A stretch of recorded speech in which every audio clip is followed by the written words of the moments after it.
there and welcome to this video. In this one we're going to be unboxing this EVGA 600 watt 80 plus white power supply. This is for a friend's computer that I'm repairing. The power supply's died in and it was purchased from Amazon UK. At the time of purchase it was £50, but everything is more expensive at the moment due to the current pandemic that's going on.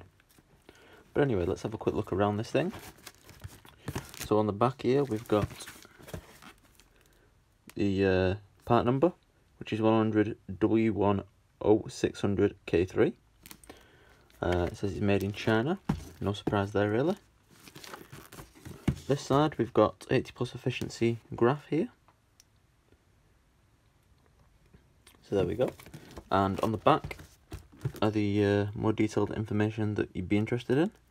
So you can see the features. We've got an ultra quiet 120mm fan, up to 49 amps on the 12 volt rail, active power factor correction, protections for over voltage and such like that, up to 600 watt at 40 degrees C, that's the rated temperature for it in the room at the time, 3-year warranty, Intel Haswell compatible.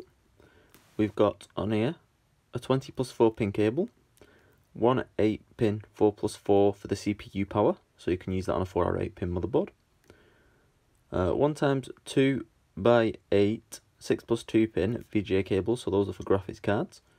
So you've got 2 8 pins or 2 6 pins or whichever combination you want. 2 lots of 3-way SATA cables, 1 lots of 3 Molex with a floppy on the end. There's the detailed specs of the power output, as will be on the casing of the unit now. Anyway, let's open this thing up and have a look inside.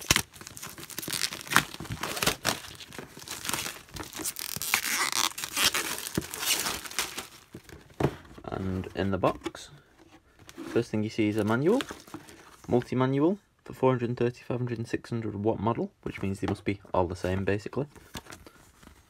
Got a few instructions there on installing it, stuff like that. In here we've got the power supply unit itself now, and under this side will be the cables. This is not modular, so the cables are fixed attached to it.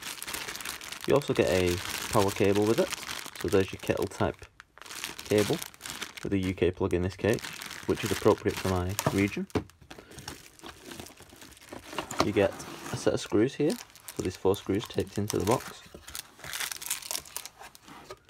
and the power supply itself here in a bubble wrap bag. There we go. Sticker over the logo there.